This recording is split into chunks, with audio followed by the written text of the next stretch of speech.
Bonjour Brice. Bonjour. Le sujet des finances de Pélissane est dans toutes les bouches depuis le mois de décembre dernier, depuis le rapport de la Cour des comptes, qui était assez alarmant sur l'état des finances de Pélissane. On entend de tout. On entend des personnes dire que tout va bien, des personnes dire que c'est catastrophique. Est-ce que tu peux nous expliquer clairement ce qu'il en est ? D'abord, je voudrais te dire qu'effectivement, je comprends l'interrogation et je pense que tu ne dois pas être la seule à te poser des questions, notamment ces jours-ci parce qu'on a une équipe concurrente à la nôtre qui a distribué un document dans lequel on nous présente une situation tout à fait merveilleuse et idyllique des finances de notre ville.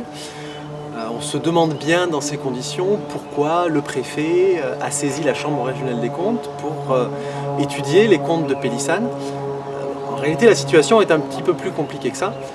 Ce qui s'est passé, c'est que la ville de Pélissane a présenté au préfet, comme elle doit le faire, un compte annuel qui était très déficitaire sur la section d'investissement. Il y a un seuil d'alerte au-delà duquel le préfet est obligé de saisir la Chambre régionale des comptes pour avoir un avis sur les finances d'une collectivité territoriale qui dépose un budget très déficitaire. Ce seuil avait été largement dépassé, donc le préfet a été dans l'obligation de saisir la Chambre régionale des comptes qui a fait un travail de fond, qui s'est rendu compte que non seulement il y avait eu plus d'1 million d'euros de lignes budgétaires qui avaient été oubliées, et qu'en plus de ce million d'euros qui avait été oublié, on avait un déficit dans la section d'investissement qui était très important. Donc la conclusion de la Chambre régionale des comptes était effectivement, comme tu le dis, assez alarmiste. C'est un organe, je le rappelle, qui est complètement indépendant du pouvoir, des communes, des partis politiques, etc. Et qu'on ne peut pas taxer ou à qui on ne peut pas reprocher d'être partie prenante ou de vouloir nuire à qui que ce soit. C'est un organe indépendant. On ne peut pas reprocher aux magistrats non plus de la Cour des comptes de ne pas être compétents. Ce sont des gens qui vraiment savent de quoi ils parlent. Et quand ils nous disent qu'il y a eu un gros problème financier à Pélissane, on peut les croire. C'est fréquent qu'il y ait ce genre d'alerte sur une commune. C'est tout à fait exceptionnel qu'une commune soit placée en situation de surveillance.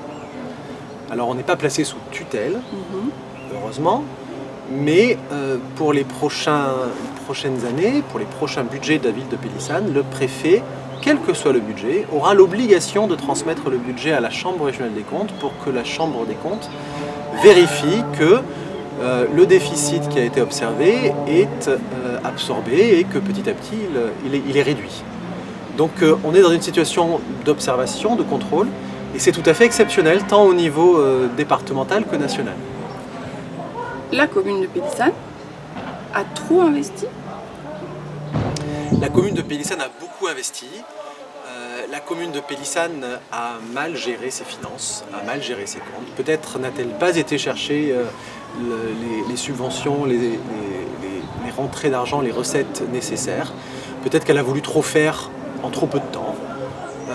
J'avoue qu'on en saura vraiment les causes, on pourra vraiment identifier clairement l'état de la situation qu'à partir du moment où on sera en place et où on aura non seulement les comptes définitifs de 2019, puis les comptes de 2020, ce qui arrivera avant l'été pour les comptes 2019, avant l'été de cette année. Donc ça reste compliqué tant qu'on n'est pas en place de juger, et c'est pour ça qu'on a annoncé qu'on ferait un audit des finances à notre arrivée au mois de mars. Est-ce que les projets qui sont dans le programme pourront malgré tout être menés ? Alors je suis assez confiant. Je pense d'abord que le rétablissement d'une gestion financière saine risque, suivant ce qu'on trouve en arrivant, de prendre quelques années, 1 à 2 ans, pendant lesquels il faudra faire attention. Et en fonction de ce qu'on trouvera encore une fois en arrivant à la mairie, eh bien, on ajustera sur les premières années notre plan d'investissement. Un mandat c'est 6 ans, ça laisse quand même le temps de faire beaucoup de choses.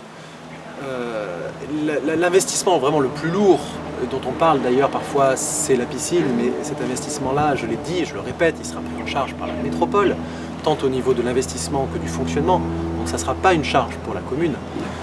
Les autres investissements qu'on a prévus, on a fait un budget d'investissement précis et détaillé et ça rentre dans les ressources d'investissement que la commune de Pélissane obtient traditionnellement sur un mandat.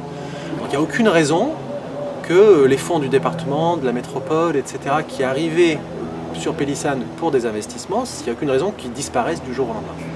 Donc voilà, je dirais, il va y avoir peut-être 1 à 2 ans en fonction de ce qu'on trouve en arrivant, où il va falloir faire attention et regarder vraiment précisément la situation financière de Pélissane, et ensuite une période où les investissements pourront se faire normalement et nous mettrons en œuvre notre projet, oui. D'accord. Merci Brice d'avoir Merci, répondu à Camille. mes questions.